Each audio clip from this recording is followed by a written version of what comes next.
They thought they could humiliate a man just because of the color of his skin.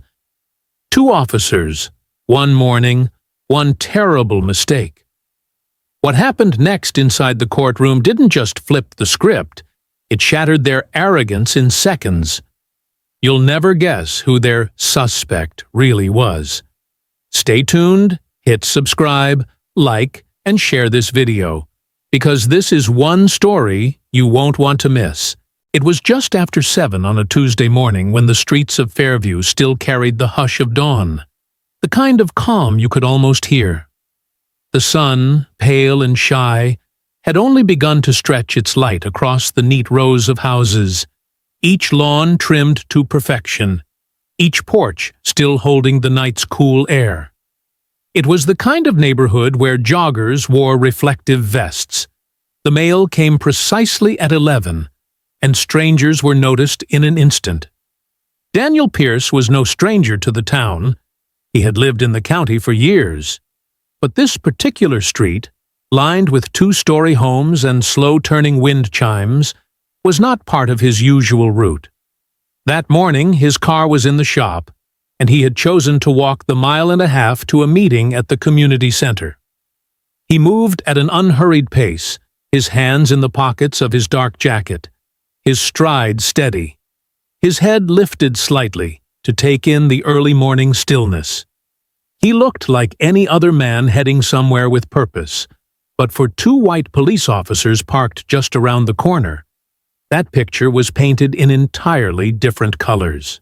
Officer Cole Turner sat in the driver's seat of the cruiser, his right hand lazily drumming the steering wheel, his eyes scanning the quiet street as if the stillness itself was suspicious.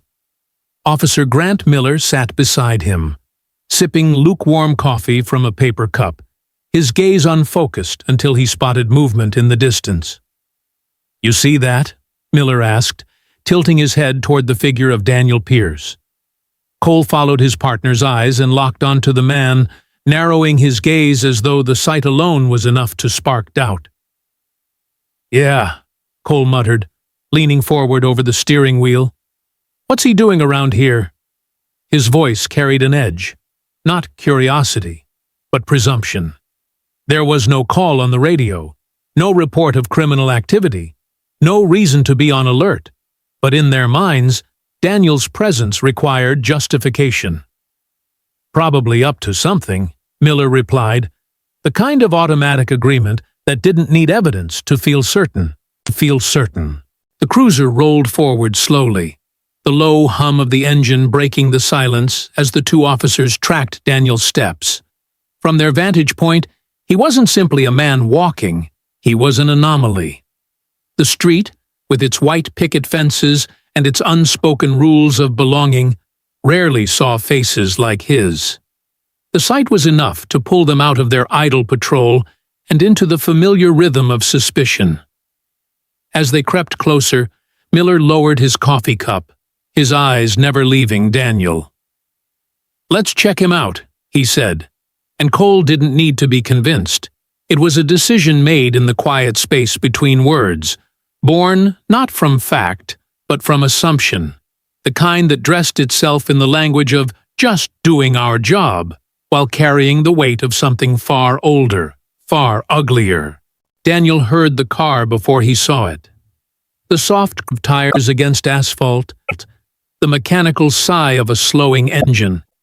It was a sound of routine on the surface, but Daniel had lived long enough to know the unrest it carried. He didn't alter his stride. He didn't quicken his pace or glance over his shoulder. The key to surviving encounters like this was not to invite escalation. He kept his breathing steady, the air crisp in his lungs, and turned the corner where the houses grew a little farther apart. The cruiser followed.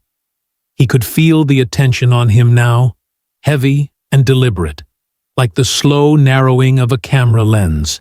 Cole pulled the car to the curb ahead of Daniel and stepped out, his posture squared, his expression already set in the lines of authority.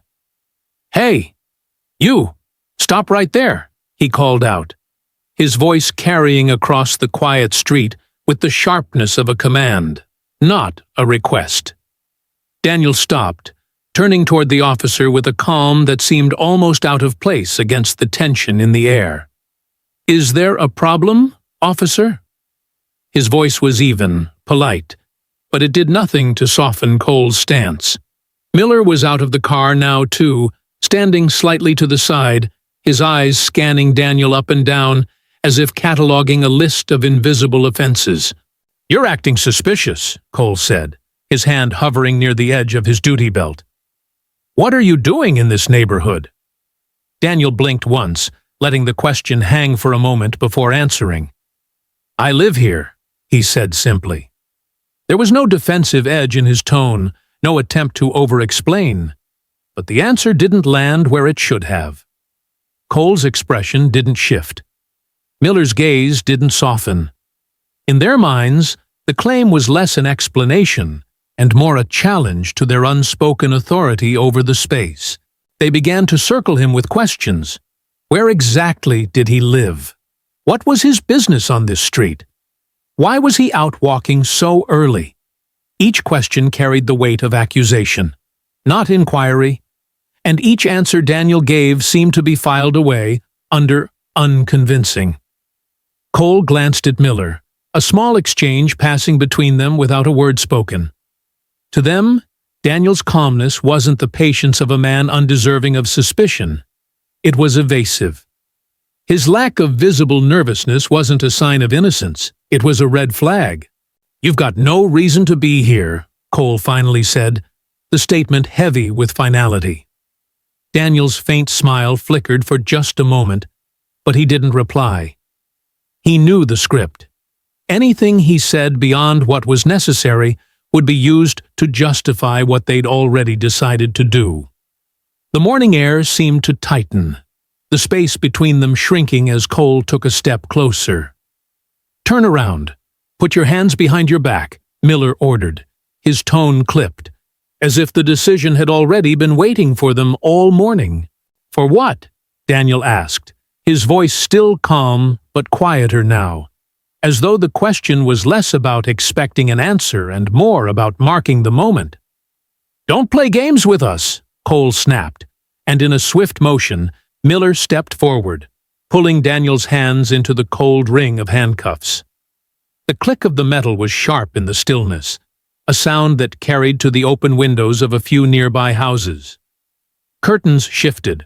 A door creaked open somewhere down the street. A woman paused mid-step on the opposite sidewalk, her brow furrowed as she took in the scene. The two officers didn't notice, or maybe they didn't care. They led Daniel toward the cruiser, their voices dropping into low, mocking tones meant for his ears alone. "Thought you were too good for this, huh?" Miller muttered. Cole smirked, pulling the back door open. Daniel lowered himself into the seat without resistance, the seat belt clicking into place as if he were a passenger, not a prisoner. He stared straight ahead, his face unreadable, the faint trace of that earlier smile still lingering. It was as if he were watching the opening act of a play he had already read to the end. From the driver's seat, Cole glanced in the rearview mirror, catching Daniel's eyes. There was no anger there, no fear, just a steady, measured gaze that made Cole look away first. The cruiser pulled away from the curb, the quiet of the street closing in behind them. The morning in Fairview went on, the wind chimes turning lazily in the breeze, but something had shifted in that small pocket of the neighborhood. The people who had seen the arrest would carry the image with them for the rest of the day. A man in cuffs, calm and silent, led away by two officers who had yet to realize that this was not going to end the way they thought. What neither Cole nor Miller knew was that Daniel Pierce was not simply a man on his way to a meeting.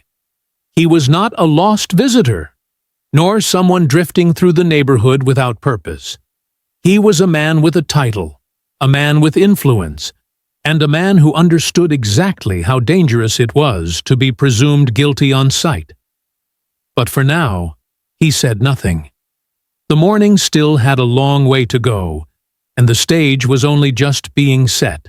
The cruiser rolled to a slow, deliberate stop along the curb, the low hum of its engine cutting through the morning quiet like a warning. Officer Cole Turner pushed his door open with a kind of controlled force, stepping out onto the street as if every inch of his posture had been designed to project authority. His boots hit the pavement in two sharp, echoing beats. Officer Grant Miller followed close behind, his coffee abandoned in the front seat, his eyes already locked on Daniel Pierce, as if he were a shadow that needed chasing down. The air between them carried that heavy, unspoken message Daniel had encountered before in different streets, in different cities, at different times in his life. We have already decided who you are. Cole's stance was wide, his shoulders squared, his hands resting near the edge of his duty belt, not yet on his weapon, but close enough to make a point. "Hey, you," he called, his voice hard, the kind of tone that wasn't about asking for attention, but demanding control of the moment. Daniel, who had been halfway through a slow step toward the next block, stopped mid-stride. He turned his head first, then his shoulders, finally facing the officer with an expression that was almost neutral, eyes steady, lips pressed in a line that could be politeness or patience, depending on how one wanted to read it. "Is there a problem, officer?" Daniel's voice was calm, measured, like he was choosing each word not just for what it meant, but for the way it might land. Cole didn't answer right away. He took a few steps forward, closing the space between them until the air felt tighter, until the personal boundary line blurred into something the badge seemed to permit him to cross without question. "You're acting suspicious," he said finally, letting the accusation drop into the silence as if it were fact. Behind him, Grant tilted his head, scanning Daniel from his shoes to his face, in a slow, assessing sweep. "What exactly is suspicious about walking down the street?" Daniel asked, still polite, though there was a faint thread of steel in his tone now. Cole's reply came quickly, almost as if he'd been waiting for the opening. "You don't look like you belong in this neighborhood," he said, his words clipped, each one sharp enough to slice away the idea that this was a casual stop. The sentence hung in the air, naked in its implication, but neither officer seemed to care how it sounded. Grant stepped in, his voice lower but carrying the same edge. "We've had calls about people hanging around here. You match the description." Daniel's eyebrow lifted slightly. Not in surprise, but in that subtle way a man reacts when he's heard the same script too many times before. "What description is that?" he asked. The pause that followed was telling.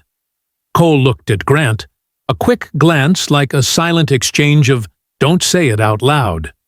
When Cole spoke again, the words were vague, evasive. "Tall, dark jacket, moving slowly, looking around like you're casing the area." "I was looking at the houses," Daniel replied, his tone still even. "They're nice. People take care of them. Is that a crime?" The answer didn't ease the tension. If anything, it seemed to sharpen it. Cole shifted his weight forward, the subtle tightening of a man who felt his authority being tested. Grant moved to Daniel's side, creating that familiar pincer effect, the kind of positioning designed to close a person in, to make the street feel suddenly much narrower than it had been a moment ago. "You live around here?" Cole asked, though the question was heavy with disbelief. "I do," Daniel said, "about a mile and a half from here." "You got ID on you?" Grant pressed. "Yes," Daniel answered, but he didn't reach for it. "Am I being detained?" That question, those 5 words, landed between them like a pebble dropped into still water, the ripples moving outward and shifting the shape of the conversation entirely. It wasn't defiance, it wasn't a raised voice or an aggressive step forward. But to Cole and Grant, it was a signal. This man wasn't folding into the script. He wasn't rushing to prove his innocence. Cole's jaw tightened. We're asking you questions, and you're dodging them. I'm not dodging anything, Daniel replied. I'm asking you why you've stopped me. I believe I have the right to know that. The calmness in Daniel's voice was doing something neither officer wanted to admit. It was making them feel the weight of their own thin justification. But rather than pull back, they leaned harder into their posture of control. You're in a neighborhood where you don't seem to fit, Cole said. People get nervous about that. We're making sure everything's fine. Daniel's lips pressed together in something that was almost a smile, but not quite. Everything's fine, he said quietly, but with enough weight in his tone that it sounded like more than just an answer. It sounded like an assessment of the entire situation. Grant took a step closer, his shadow falling across Daniel's shoes. Look, you can make this easy, or you can make it hard. Which way you want to go? Daniel didn't move back. His voice stayed steady. I want to go to my meeting. That's all. The exchange was quiet in volume but loud in its undercurrent. The neighborhood itself seemed to be holding its breath. A man across the street paused mid-step, his hand still on the latch of his gate. A curtain in one of the nearby houses shifted.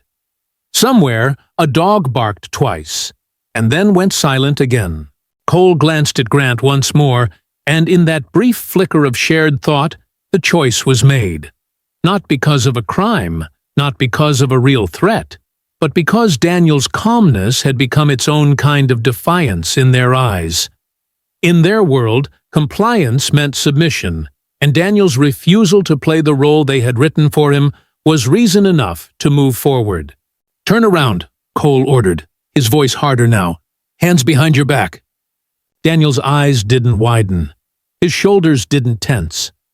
He just looked at Cole for a long second, then asked, On what charge?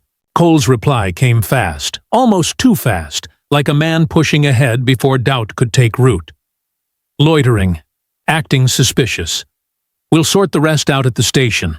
Grant was already reaching for the handcuffs, the metallic glint catching the early sunlight. Daniel exhaled slowly, almost like he was centering himself before stepping into a role he'd been cast in against his will. He turned around, the sound of the cuffs clicking shut behind him, sharp and final. As they began to guide him toward the cruiser, Cole spoke low, just for Daniel to hear. Should have just answered the questions the way we wanted. Would have been easier. Daniel didn't reply. His silence wasn't surrender. It was something else entirely. Something the two officers couldn't yet see for what it was. He kept his gaze forward as they walked, the houses blurring into a background he didn't need to focus on. Because he knew, without knowing exactly how, that this was just the beginning, and the real weight of this morning would land far from this quiet street. When the cruiser door closed behind him, the echo of it sealed the moment in a way that neither Cole nor Grant understood. They thought they had taken control. They thought they were closing a case before it began. But Daniel Pierce's calmness wasn't the quiet of a man beaten down. It was the quiet before a storm. And when it broke, it would be loud enough to be heard far beyond the borders of Fairview. The moment Officer Cole Turner's patience began to thin, the morning air seemed to sharpen. What had started as a so-called routine check was already slipping into something else, something heavier, more personal. Daniel Pierce stood in front of them like a man carved from stillness, his shoulders square, his eyes steady, his breathing even. That composure was not the reaction Cole wanted, nor was it what Officer Grant Miller expected. They had both seen men fidget, stammer, avert their gaze, offer half-truths. They knew how to read the restless guilt of someone caught. But Daniel gave them nothing. No tremor in his voice, no anxious glance, no sign that he was rattled at all. And in that silence, they felt their grip on the moment loosening. Cole took a half-step closer, his boots grinding against the pavement, and asked again, "You got any business being here?" Daniel's answer was the same as before, simple, clear, and utterly devoid of apology. "I'm walking to a meeting. That's my business."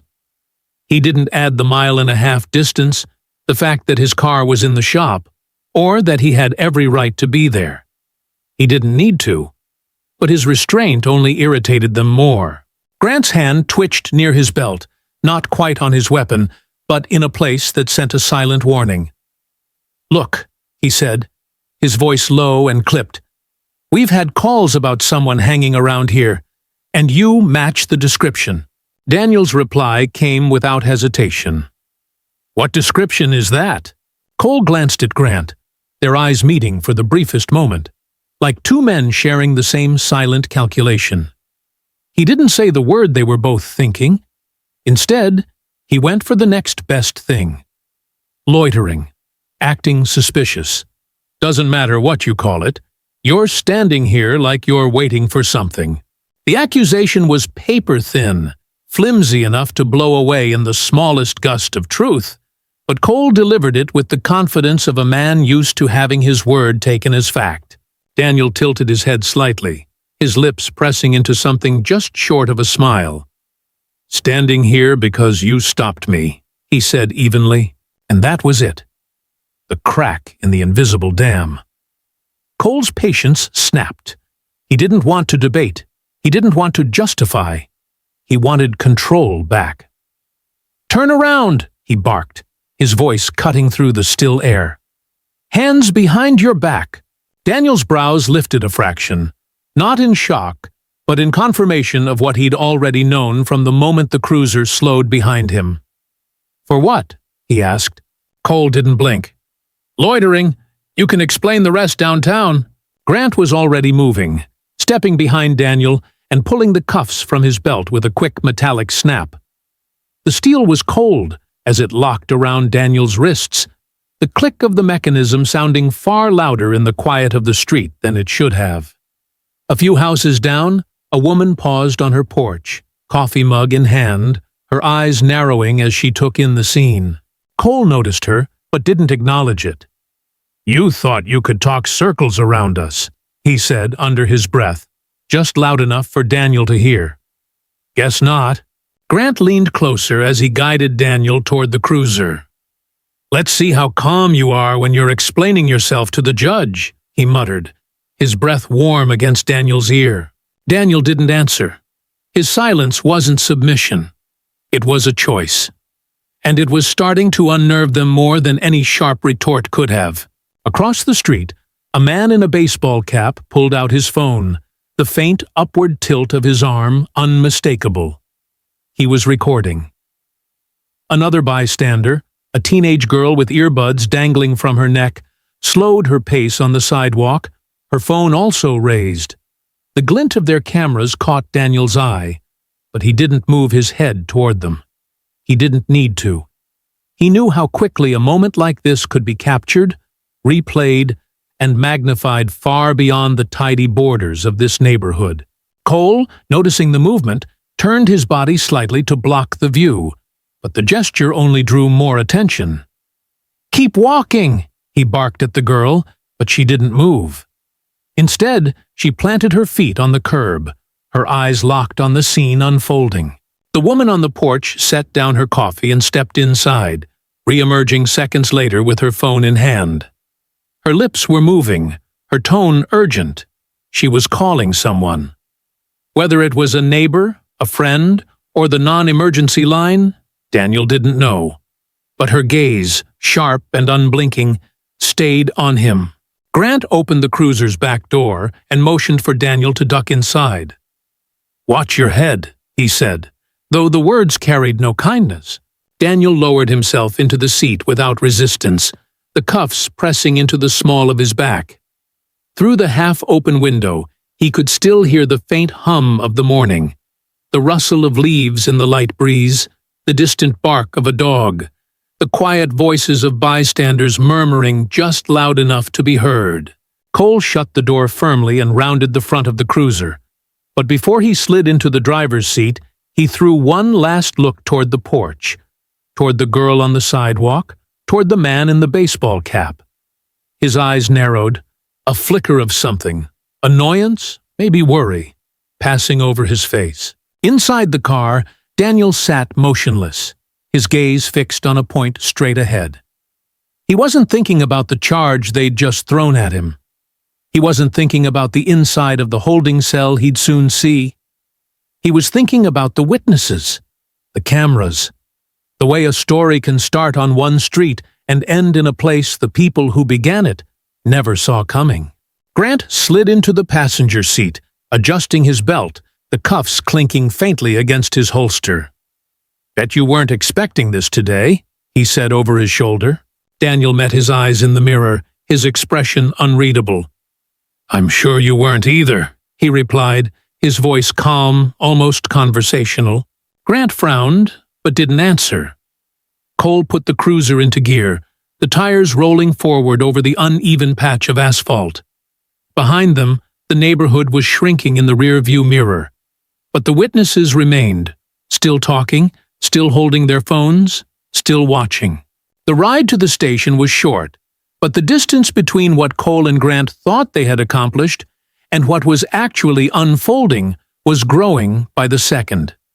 Every step they had taken that morning, from the first suspicious glance to the metallic click of the cuffs, had been about control. But Daniel's composure, the unshakable calm they had mistaken for compliance, was something they couldn't quite name, and that meant they couldn't prepare for what was coming next. And as the cruiser turned toward the station lot, Daniel allowed himself the smallest, briefest smile, invisible to the two men in front of him. Because he knew, down to the minute, that this arrest wasn't the end of their authority. It was the beginning of its unraveling. The cruiser's engine rumbled low as Officer Cole Turner steered it toward the Fairview police station, the morning sun now climbing higher, throwing long shadows across the road. In the back seat, Daniel Pierce sat perfectly still, the seatbelt cutting diagonally across his chest, the cold steel of the cuffs biting faintly into his wrists. The hum of the tires on asphalt filled the silence, broken only by the occasional crackle of static from the police radio. It should have been the kind of silence that made a man fidget, clear his throat, or ask the obvious questions. What's going to happen to me? How long will I be here? But Daniel did none of that. His eyes stayed forward, steady on the sliver of road visible between the two officers' heads. The absence of fear, or at least the absence of any performance of fear, was starting to gnaw at them, though neither would admit it. Cole glanced in the rearview mirror, his eyes narrowing slightly at the sight of Daniel's calm expression. "You're awfully quiet back there," he said, his voice carrying the faint edge of a man fishing for a reaction. Daniel didn't answer. He didn't even shift his gaze to meet Cole's in the mirror. Grant Miller smirked in the passenger seat, turning halfway toward him. "Not much to say now, huh? Thought you had all the answers out there." He chuckled, shaking his head, as if the situation amused him. Still, Daniel said nothing. The quiet was beginning to feel less like compliance and more like a choice. When the cruiser swung into the station's side lot, the sun glanced off the building's brick facade, highlighting the worn edges of the concrete steps. Cole parked in a space close to the side entrance, away from the front where civilians might wander in and out, and killed the engine. Grant got out first, walking around to open the back door. "Watch your head," he said automatically, but his tone wasn't kind. It was the kind of phrase you said out of habit, stripped of any genuine concern. Daniel ducked slightly, stepping out into the cool shade of the building. The cuffs pulled against his wrists as Grant guided him forward with a firm hand between the shoulder blades. Inside, the air was cooler, tinged with the faint smell of burnt coffee and floor cleaner. The station's main hallway stretched ahead, lined with bulletin boards cluttered with memos and missing person flyers. Officers moved in and out of side rooms, some glancing up briefly at the sight of a cuffed man being led through, others too occupied with their own tasks to notice. Cole, walking just ahead, didn't bother lowering his voice. Bet you thought you were too good for this, huh? Walking around like you owned the place. Not so much now, Grant chuckled. Yeah, don't worry. We'll make sure you get the full Fairview welcome. Daniel's eyes flicked once to Cole, then to Grant, then back to the hallway ahead. The comments slid off him like rainwater against a stone wall. He didn't bristle. He didn't bite back. He simply absorbed them in silence, the faintest curve of something unreadable, amusement maybe, at the corner of his mouth. They led him into the booking area, where the desk sergeant looked up from a stack of forms. She was a middle-aged woman with sharp eyes and an expression that didn't shift much, no matter who stood in front of her. "What's the charge?" she asked, pen poised over the top line of a form. "Loitering," Cole said without hesitation, "acting suspicious." The sergeant's gaze shifted to Daniel, lingering a second longer than might have been necessary, before she nodded and began filling in the paperwork. She didn't ask for details. Around here, an officer's word was usually enough to move things along. Grant removed the cuffs long enough for Daniel to empty his pockets, wallet, phone, keys, placing them on the counter in an orderly line. "You want to tell us why you were really out there?" Grant asked, his tone almost conversational, though the edge beneath it was unmistakable. Daniel looked at him for the first time since they'd stepped inside.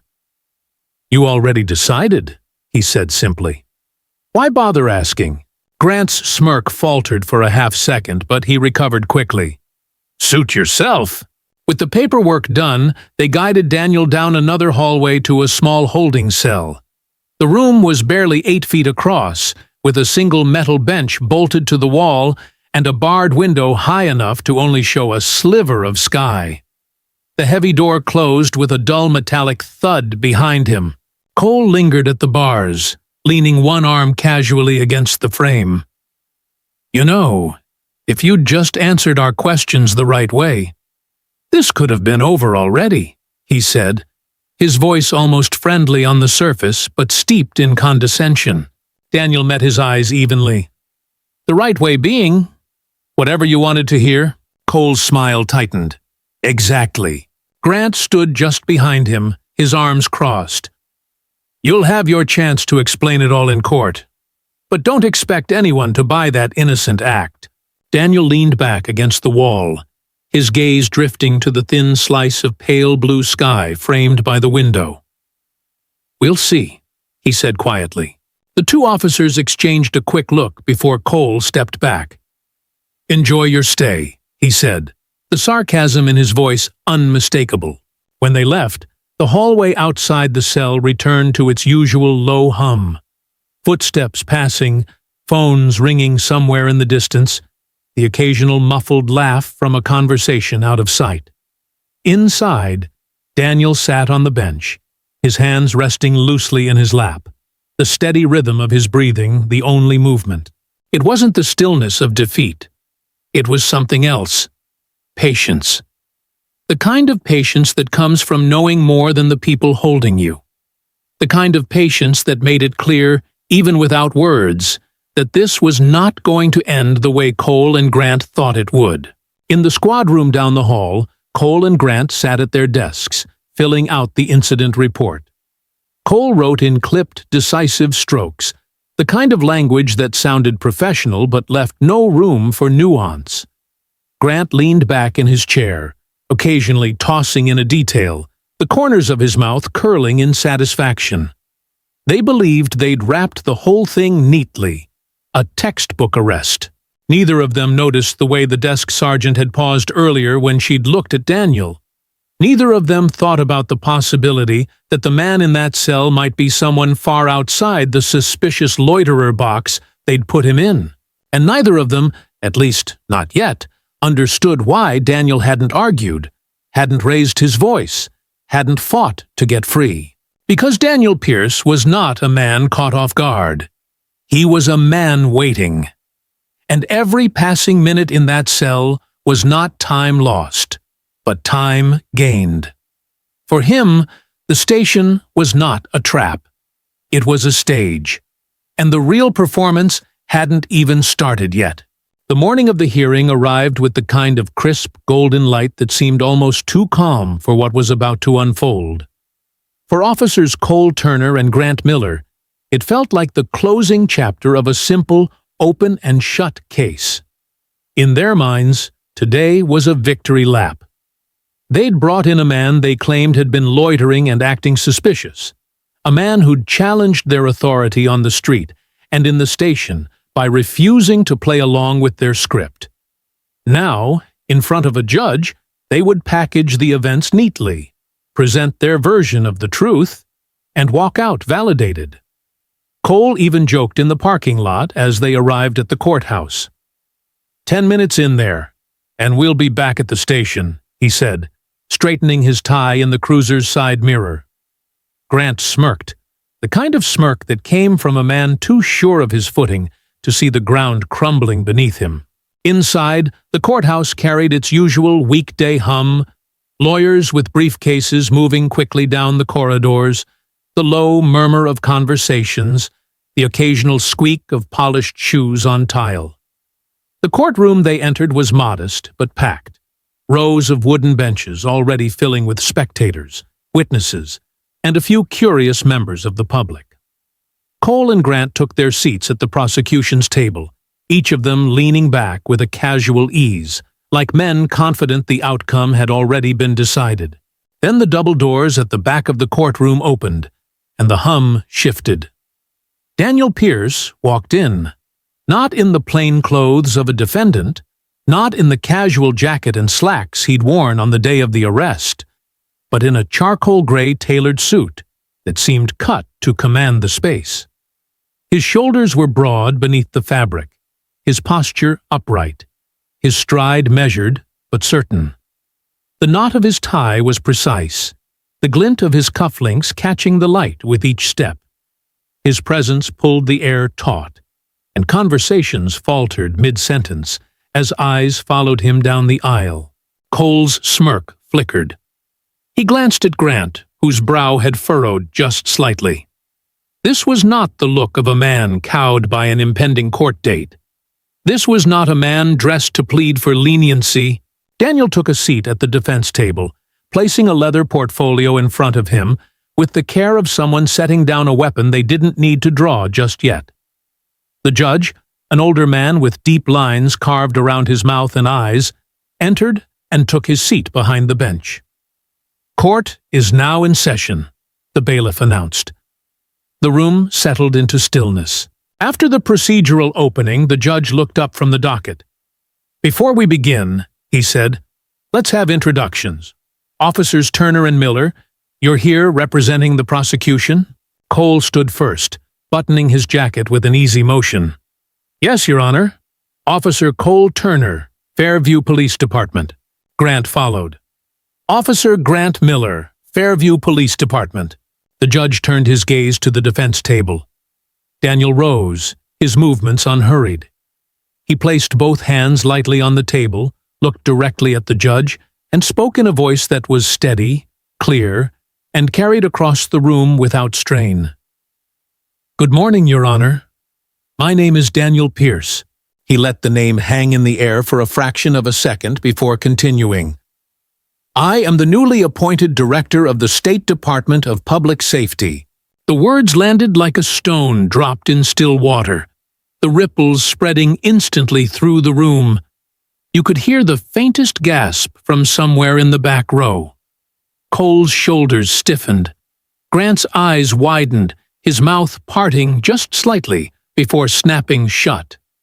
The gallery erupted in a low buzz of whispers, the kind of sound that felt like it might rise into a wave if no one stopped it. The judge raised an eyebrow, his gaze sharpening as he studied Daniel for a moment. "Is that so?" he asked, though his tone suggested he already suspected it might be true. "Yes, Your Honor," Daniel replied, his voice never losing its composure. "I was sworn in just 3 weeks ago. Prior to that, I served more than 20 years in law enforcement, working my way through patrol, investigations, and leadership roles at both municipal and state levels. And yet, he glanced toward Cole and Grant, letting his eyes rest on each of them for a measured beat. On a quiet morning in Fairview, I was stopped, accused without cause, mocked, and arrested. Not because of anything I did, but because of assumptions these two officers made about who I am and where I belong. The murmurs swelled again before the judge lifted a hand for silence. Cole's face flushed a dull red. Grant stared down at the table as if hoping to sink into the wood. Daniel straightened, addressing the room. I am not here to leverage my title for personal gain. I am here because this. He gestured briefly to the space between himself and the prosecution table. Is an abuse of authority that cannot be ignored. If someone in my position can be treated this way, imagine how often it happens to those without a badge, without a title, without a platform to speak from. The stillness in the room now felt different. No longer the neutral quiet of a court waiting for a case to begin, but the charged hush of people realizing they were not watching an ordinary proceeding. Cole shifted uncomfortably in his chair. He had come prepared to recount a narrative of suspicious behavior and officer safety concerns, a narrative that relied on the assumption that the defendant would be just another civilian with no standing to push back. That script had just evaporated in the air.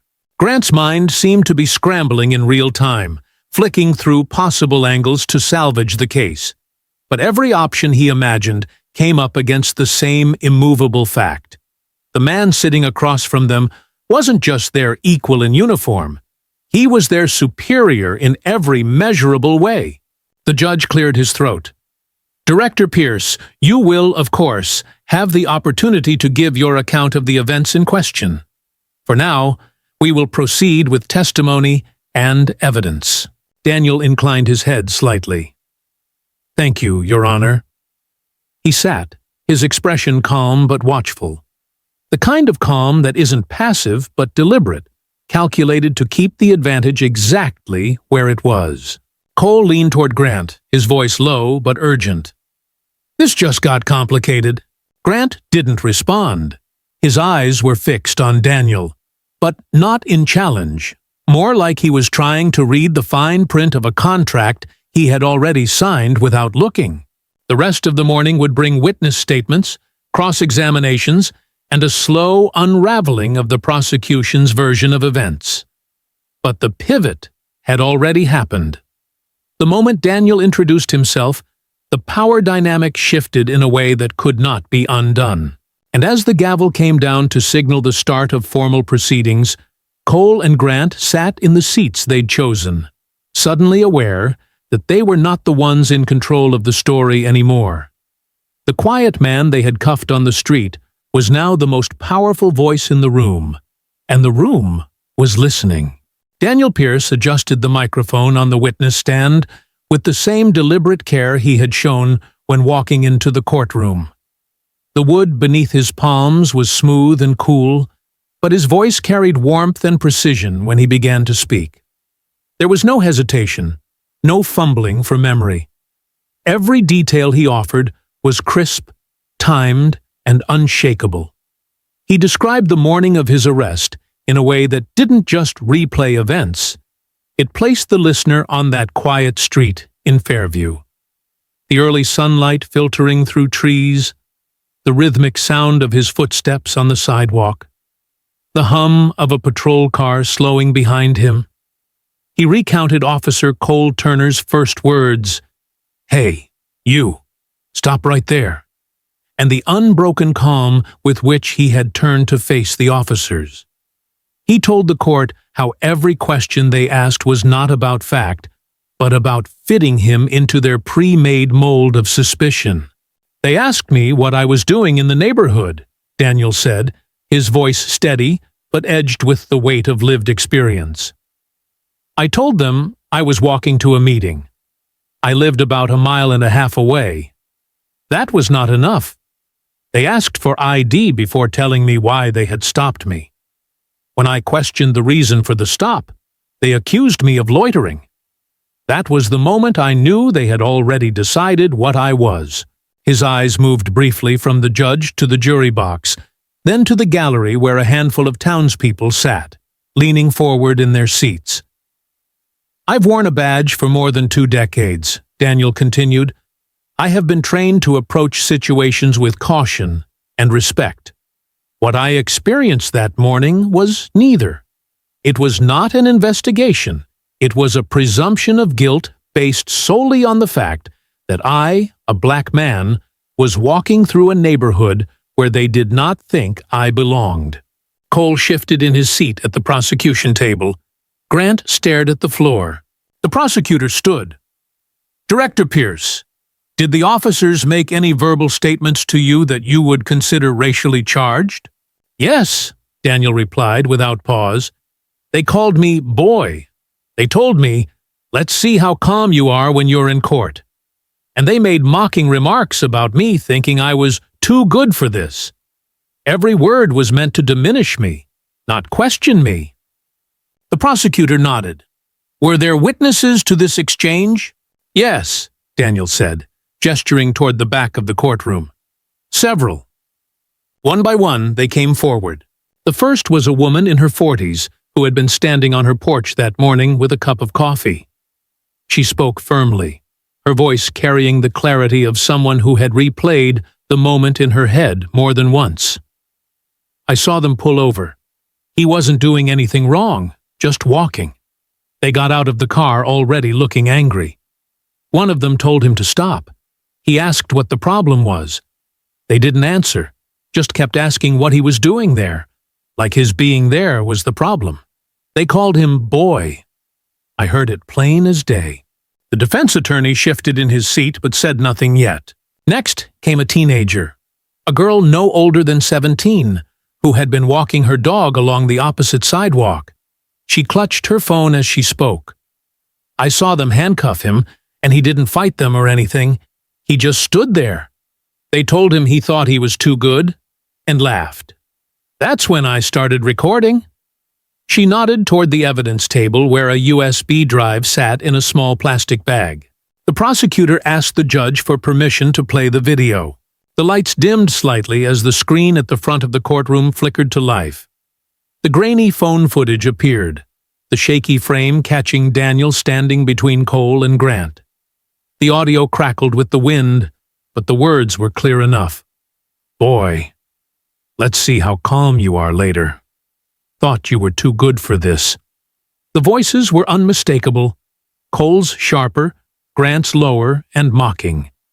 Daniel stood perfectly still in the video, his hands behind his back, his gaze fixed ahead. The faint click of the cuffs closing was followed by Cole's smirk as he looked toward the bystanders. The courtroom was silent when the footage ended, the final image lingering like an aftertaste no one wanted to name. A third witness, a man in his 30s, testified next. He had been sitting in his car, parked along the curb, and had watched the exchange from less than 20 feet away. They didn't treat him like someone they were trying to talk to, he said. They treated him like they already had him pegged. They didn't ask him what he was doing. They told him what he was doing. And it wasn't true. I've seen enough to know what that was about. The defense rose for cross-examination, trying to chip away at each witness's credibility. Were they sure about what they heard? Could they have misinterpreted the tone? Did the video capture the entire interaction? But the answers came back solid, consistent, unwavering. No, they were not mistaken. Yes, the words were exactly what they remembered.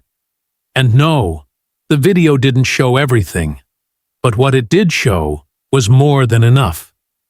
When Daniel took the stand again, the prosecutor handed him a copy of the incident report filed by Cole and Grant. Director Pierce, can you identify anything in this report that conflicts with your account or the evidence we've just seen? Daniel's eyes moved over the paper. Yes, he said, after only a moment. They wrote that I was pacing in front of a house, looking in the windows. That is false. None of the witnesses described that, and there is no such behavior in the video. He tapped another line. They claimed I refused to identify myself. I did not. I asked why I was being stopped before presenting my ID, which is both legal and reasonable. This is an attempt to frame my calm questions as evasion.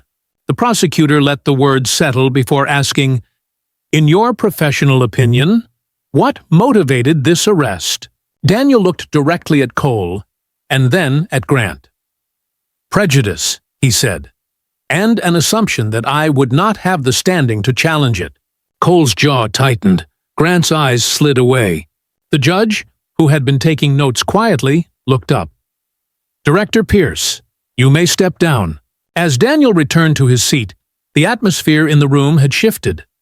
The officer's earlier confidence had evaporated, replaced by something heavier, something closer to the slow realization that they were no longer steering the narrative. The witnesses had spoken. The video had played. The pattern was clear. And in that clarity, the courtroom was no longer just a place to process a loitering charge. It had become the stage for an exposure neither Cole nor Grant had expected, the kind that doesn't fade when the gavel falls. The silence that followed the final witness testimony seemed to stretch on forever. The kind of silence that didn't come from calm, but from weight. The collective realization that something larger than a simple case was unfolding before them. The video had been played. The words had been heard. The witnesses had stood firm, and the two officers who once entered the courtroom with smug certainty now sat as if the floor had tilted beneath them. Daniel Pierce rose once more, not hurriedly, but with the same measured composure he had carried since the moment the cuffs first locked around his wrists. The air shifted as he stood. He didn't rush to the stand. He didn't need to. His presence was enough to draw the gaze of every single person in the room. He approached the microphone, adjusted it slightly, and began not with anger, not with accusation, but with a deliberate calm that carried more force than shouting ever could. "Your Honor, ladies and gentlemen," Daniel said, his voice steady, "what happened to me on that quiet street in Fairview is not an isolated event. It is not simply a case of two officers having a bad day or misreading a situation. It is part of a larger pattern, a culture that has been allowed to fester in law enforcement, where assumptions and prejudice are too often given more weight than facts and humanity." He paused, letting the words breathe. The gallery leaned forward collectively, as though drawn closer by gravity itself. "I want you to think about something," Daniel continued. "I have worn a badge for more than 20 years. I have served in precincts large and small. I have responded to midnight calls. I have delivered tragic news to families. I have trained young recruits in the values we claim to uphold: integrity, fairness, and service. And yet, despite all of that, despite the fact that I am now the director of the State Department of Public Safety, none of it shielded me from what happened that morning." His gaze moved briefly to Cole and Grant, then back to the judge. "Because when those officers looked at me, they did not see a fellow officer, or a neighbor, or a man on his way to a meeting. They saw only a stereotype. They saw what their biases told them to see, and they acted on it." The room was silent but alive with tension. Cole shifted in his seat, his hand fidgeting against his thigh. Grant's face was pale, his lips pressed tight. Daniel leaned slightly closer to the microphone. "Now imagine," he said, "if this can happen to me, with my title, with my experience, with the platform I stand on. What happens every day to those without these things? What happens to the young man walking home from work, to the mother coming back from the grocery store, to the teenager cutting across a block they don't live on? What chance do they have when the presumption of guilt meets them before a word is spoken?" The words landed heavy. A woman in the back row dabbed at her eyes. A man folded his arms tightly, his jaw clenched in thought. "This is not about bruised pride," Daniel continued, his tone never rising but sharpening with conviction. "This is about a system that allows prejudice to move unchecked, a system that too often protects itself, rather than the public. When officers believe they can manufacture charges out of thin air, when they mock and belittle those they detain, when they think their word alone can bury truth, then the foundation of justice is no longer justice. It becomes performance, and performance erodes trust." The judge's pen, which had been scribbling notes intermittently, now stilled. His eyes were fixed on Daniel. Daniel drew a slow breath. "I am not standing here to seek revenge against Officers Turner and Miller. I am standing here because I have a responsibility to this court, to this community, and to every person who has ever felt the sting of being treated as less than human because of the color of their skin. My position affords me the privilege of a microphone and an audience. Many do not have that, and if I fail to use this moment to tell the truth about what happened, not just to me, but to countless others, then I am failing in the oath I swore to serve and protect." His voice softened, but carried an even deeper weight. Unchecked prejudice is not just dangerous, it is deadly. It eats away at the soul of law enforcement, at the trust between officers and the communities they are sworn to protect. And if we allow it to continue, we will face more broken trust, more broken lives, and more broken communities. We cannot afford that. The silence in the room thickened, but it was no longer the silence of shock. It was the silence of reckoning. Daniel straightened slightly, his gaze sweeping across the jury box, the prosecution table, the gallery. "The truth is this: no one is above accountability. Not me, not them, not anyone who wears the badge. We cannot claim to uphold justice while excusing injustice in our own ranks. What happened that morning was not just a mistake. It was a choice. And choices have consequences." He let the words hang, his final sentence echoing in the stillness of the courtroom. The judge adjusted his glasses, his face unreadable but his eyes sharper than before. The gallery broke its silence with a ripple of hushed voices, whispers that rose and fell like the rustle of wind through trees. Reporters scribbled frantically in notebooks. Cole and Grant sat frozen, their earlier arrogance stripped bare, replaced now with the unmistakable look of men who realized they were no longer the hunters, but the hunted. Daniel returned to his seat at the defense table with the same calm stride he had carried all morning. But the weight he had placed in the air lingered. The courtroom was no longer just a stage for a small-town loitering charge. It had become a mirror, forcing everyone present to see the cracks in the system they lived within.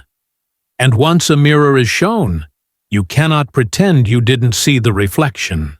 For the first time, the two officers seemed to understand what Daniel had known from the beginning. This was never about a walk down a quiet street.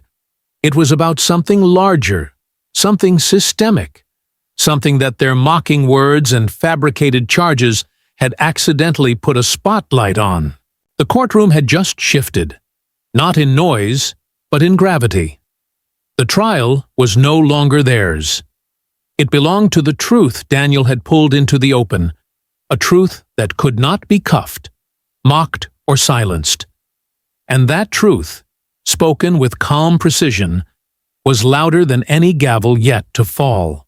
The courtroom, still vibrating with the echo of Daniel Pierce's systemic critique, now turned its attention fully to the bench, where Judge Harrison Whitmore adjusted his glasses and cleared his throat.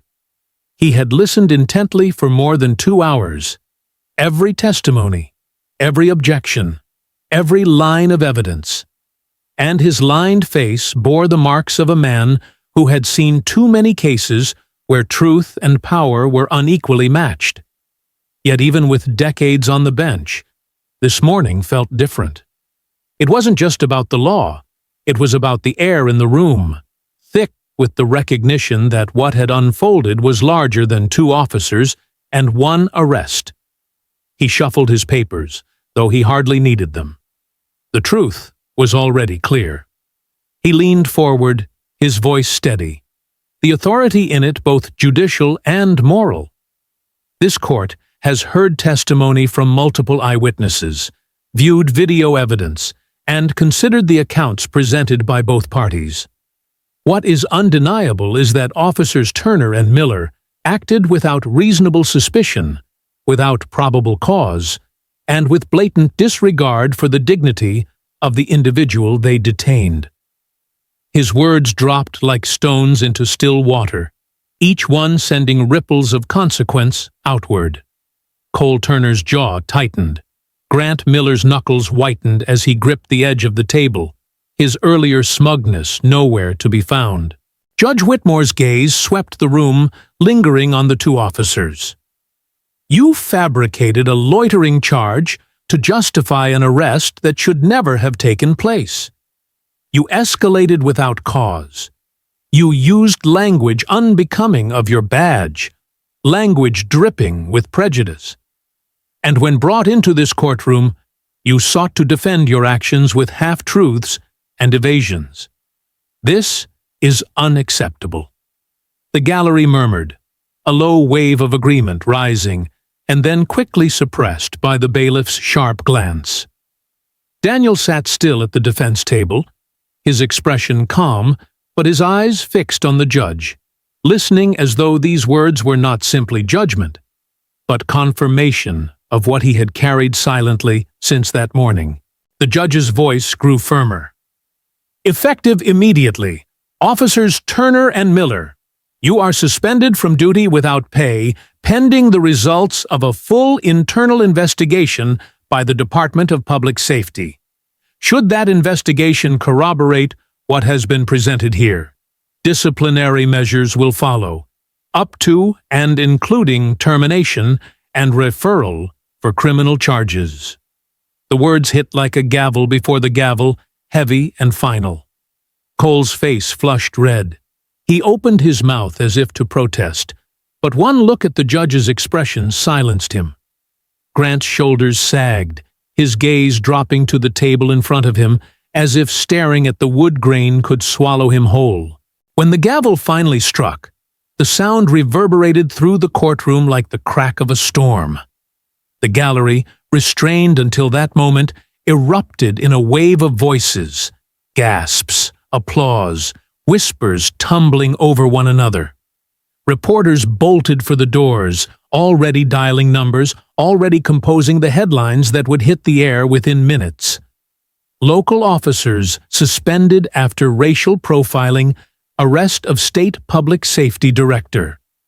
The story that had begun on a quiet residential street was now about to travel far beyond Fairview. Outside the courthouse, the first cluster of cameras and microphones had already gathered, drawn by whispers that the case was unusual. Within half an hour, the crowd had doubled. By early afternoon, satellite vans with their great metal dishes bloomed like strange flowers along the curb. A young reporter spoke into her camera with barely contained urgency. In a stunning turn of events, the man arrested last week on charges of loitering was revealed today to be Daniel Pierce, the newly appointed director of the State Department of Public Safety. The judge has suspended the arresting officers without pay, calling their actions a disgrace to the badge. Clips of the courtroom testimony began circulating within hours. The shaky phone video of Daniel being cuffed on the street replayed endlessly on news feeds, juxtaposed with his calm, commanding presence in the courtroom. The contrast was undeniable. On one side, a man mocked, diminished, treated as less than. On the other, a leader standing in quiet authority, exposing prejudice with clarity and restraint. Social media caught fire. Within 12 hours, hashtags bearing Daniel's name trended statewide. By the next morning, they trended nationally. But in the courthouse steps, as Daniel finally emerged flanked not by attorneys, but by the very weight of his own presence. He did not bask in victory. The cameras flashed, voices clamored, microphones stretched toward him like a forest of metal stems. He paused, raised a hand, and spoke with the same calm he had carried all along. "Today was not about me," he said, his voice cutting through the din. "Today was about accountability. What happened to me happens to others every day. People without titles, without platforms, without the chance to be heard. If my experience can shine a light on a problem that has gone unchecked for too long, then perhaps some good can come from it. But this is only a beginning. Accountability must not stop here." The crowd hushed, as though leaning into his words. Then the questions erupted, rapid, urgent, shouted over one another. "Director Pierce, will you push for reforms? Do you believe the Fairview Police Department has a systemic issue? What message do you have for officers across the state?" Daniel answered only briefly, choosing words with care. "The badge is meant to serve the people, not ourselves. When we forget that, we lose not only the trust of the community, but the soul of the profession. That must change." With that, he turned and walked away, his silence more powerful than any extended speech. Back in the station house, news of the suspension spread like wildfire. Some officers whispered in the hallways, others sat stone-faced at their desks, uncertain what it meant for them. The desk sergeant who had processed Daniel the week before shook her head slowly, replaying in her mind the moment she had looked at him and felt a flicker of doubt about the charges. Now, that flicker felt like a warning she had almost ignored. For Cole and Grant, the consequences were immediate and humiliating. Their badges were collected, their service weapons locked away. They left the station that day not in uniform, but as men stripped of authority, their names already circulating across news channels and social media feeds. The smugness that had once defined their walk was gone, replaced by the slumped posture of men who had miscalculated the weight of their actions. And the public was watching. Editorials appeared in local papers the next morning. Some praised the judge for holding the officers accountable, others demanded broader reforms. Community leaders called meetings. Civil rights organizations released statements. What had begun as two officers trying to flex power over a lone man on a quiet street had transformed into a spark igniting statewide conversation. By the end of the week, Daniel's face was on national television, not as a victim, but as a voice. His calm retelling, his refusal to indulge in anger or personal vendetta, had made him a symbol, not of perfection, not of invulnerability, but of resilience, the quiet kind that disarms arrogance and forces a system to look at itself in the mirror. In Fairview, the neighborhood where it all began, the porch where the woman had stood with her coffee now overlooked a street that felt permanently changed. Neighbors spoke of it often, the morning they saw a man treated as though he was invisible, only to discover he was someone the whole state would soon see. And they remembered his silence, his composure, and the way he had let the officers write themselves into their own downfall. The judgment had been spoken, the consequences delivered, but the true weight of that morning was still unfolding. In the space of a week, a routine abuse of authority had unraveled into a public reckoning. And at the center of it stood Daniel Pierce, no longer just a man walking to a meeting, but a reminder that truth, carried with dignity, can be louder than 100 voices shouting at once. The days that followed the judgment carried a strange electricity, the kind that seemed to hum through radios, newspapers, and glowing phone screens all at once. The story that had begun with the hum of a cruiser engine and the clang of handcuffs now pulsed across the state like a living current. What had seemed to officers Cole Turner and Grant Miller like a routine arrest had been exposed as something much larger. Not just their personal downfall, but a mirror held up to the system they had trusted to shield them. And at the center of it all stood Daniel Pierce, not as a man defined by humiliation, but as one defined by composure. He had walked into the courtroom in a tailored suit, spoken with measured authority, and walked out having reshaped the conversation. Yet, for Daniel, the battle was not about a single morning or even a single courtroom.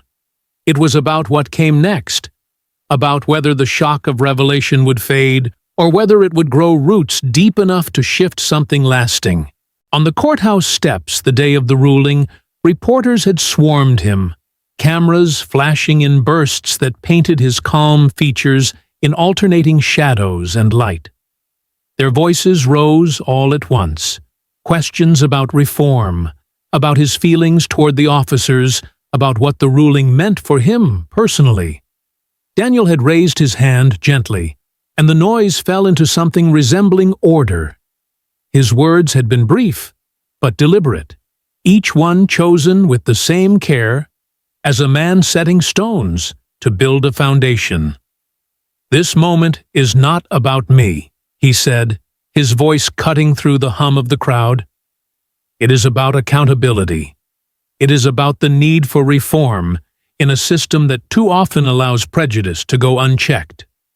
Dignity, composure, and truth are stronger than arrogance and abuse, and today this courtroom proved that. But the fight cannot end here. Accountability must apply everywhere, to everyone, at every level." Those words replayed endlessly on television screens and news feeds, a soundbite that seemed to grow weightier each time it was repeated. Commentators dissected them, activists amplified them, and citizens across the state found themselves repeating them in conversations at kitchen tables, in classrooms, in churches, and in community centers. The image of Daniel standing tall in his suit, his hand raised not in anger but in steady command, became a symbol. Not of retaliation, not of vengeance, but of the quiet power of refusing to bend under humiliation, and letting the truth speak louder than fists or shouts ever could. Statewide, the conversations that followed were immediate and unavoidable. In the Capitol, lawmakers called emergency meetings, some seeking to ride the wave of public outrage, others scrambling to contain it.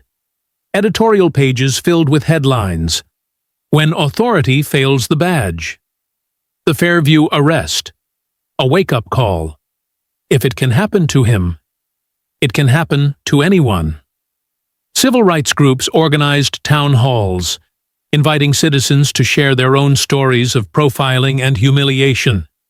For the first time in years, people who had carried their experiences silently found themselves speaking openly, emboldened by the knowledge that the state's top public safety official had endured and exposed the same treatment. Within a week, universities were holding panels on systemic bias in policing. Churches were weaving Daniel's story into sermons about justice, and high school classrooms were dissecting the court ruling alongside lessons on civil rights history. The video of his arrest, those mocking voices calling him "boy," that faint smile on his lips as the cuffs clicked shut, played side by side with footage of his testimony. The juxtaposition was too powerful to ignore. The same man, diminished by prejudice one day and elevated by truth the next. It became a living parable about perception, dignity, and the danger of assumptions. In Fairview itself, the shift was even more tangible.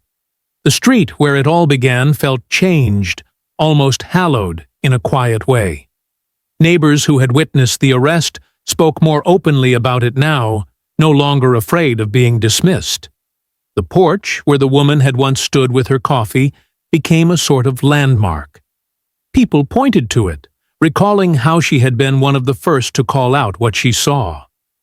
The teenager who had recorded the video was invited to speak at her school assembly, her trembling voice describing how she realized in real time the importance of pressing record Their courage was being recognized as part of the turning tide. Meanwhile, Cole and Grant became the cautionary tale they had never imagined they could be. Stripped of their badges, their names ran in headlines not as enforcers of the law, but as examples of how power corrodes when unchecked. Their downfall, once unthinkable to them, now symbolized a broader reckoning. They had assumed the courtroom would be theirs, that their word would be enough, that their authority was untouchable. But their arrogance had been dismantled, piece by piece, not by rage or violence, but by the calm clarity of the very man they sought to humiliate. Daniel, however, did not linger on their ruin. When asked in a follow-up interview about the officers, he answered simply, "This was never about two men. It is about a culture. Cultures can change, but only if we face them directly." His refusal to personalize the conflict stripped away the easy narrative of hero versus villain, and forced the public to contend with the harder truth, that what happened was not an aberration, but a symptom. In the weeks that followed, Daniel began to use his new position with even greater intentionality. He ordered a review of statewide arrest data, pushing for transparency on racial disparities. He met with community leaders to discuss training reforms and accountability measures. His office announced a new task force dedicated to addressing systemic profiling. For many, it felt like the rarest of moments, when words spoken in the courtroom translated into action on the streets. And yet, Daniel remained careful not to let himself become the story. Again and again, he deflected attention back to the broader issue. "I was visible because of my title," he told one audience, "but there are countless people who remain invisible. We must see them. We must hear them." That humility, paired with his undeniable authority, only deepened the symbolic weight of his role. By the end of the month, the phrase "the Fairview lesson" was being used across news outlets, shorthand for the idea that dignity and composure could dismantle abuse of power in ways outrage sometimes could not. For many citizens, Daniel had become proof that truth, when carried with patience and clarity, could pierce through arrogance like light through glass. But for Daniel, the symbolic shift was not about him at all. It was about momentum, about ensuring that the ripples caused by his experience did not fade back into still waters, but grew into waves strong enough to reshape the shoreline. He knew the danger of moments, how they could spark outrage that burned brightly and then disappeared. His task, as he saw it, was to turn this moment into a movement, to make the courtroom's reckoning a seed planted deep enough that it could not be uprooted. And so, as the cameras moved on to other stories, as headlines shifted to new crises, Daniel remained steady, still wearing the same composure that had carried him from the sidewalk in cuffs to the steps of the courthouse in triumph.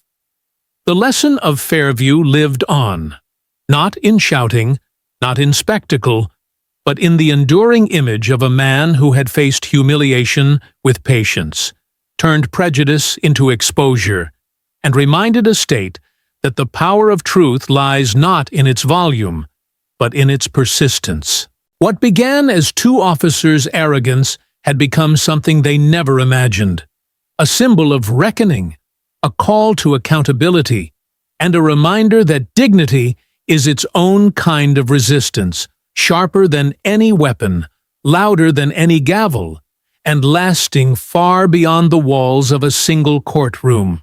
The story of Daniel Pierce is more than a courtroom drama. It is a lesson for every American citizen. In the span of one morning, a walk down a street turned into an arrest, humiliation, and exposure of a system too often guided by prejudice instead of justice. Yet what transformed this moment into something unforgettable was not anger or retaliation, but the power of dignity and truth. Daniel's silence in the cruiser, his calm in the cell, and his composure in the courtroom reminded us that strength does not always roar. It often whispers steadily until the world cannot ignore it. When he revealed himself as the director of the State Department of Public Safety, the arrogance of two officers collapsed under the weight of accountability, showing that no one, not even those wearing badges, is beyond consequence. For citizens across this nation, the lesson is clear. We cannot be passive when power is abused. Prejudice thrives in silence, but accountability grows when truth is spoken, recorded, and shared. The bystanders who filmed that morning, the witnesses who testified, and the judge who ruled with courage proved that change is possible when ordinary people refuse to look away. But it must not stop with one case in one town. Across all 50 states, from the busiest cities to the quietest suburbs, Americans must demand systems that reflect fairness, transparency, and equality. This means holding leaders accountable, supporting reforms, and speaking out when injustice surfaces. It means remembering that if it could happen to a man with 20 years of law enforcement experience, it could happen to anyone without a title or platform. And it means recognizing that each of us carries a responsibility to our neighbors, to our communities, to future generations, to ensure dignity and justice are not privileges, but rights. So here is the call to action. Let Daniel's story ignite conversations in your home, in your workplace, in your community meetings. Do not let it fade as just another headline. And if you believe these stories matter, stories of truth, accountability, and change, then stay with us. Hit that subscribe button right now, like this video, and share it with at least 3 people today. Together, we can turn awareness into action, and action into a movement that reshapes the future of America. One voice, one story, and one step at a time.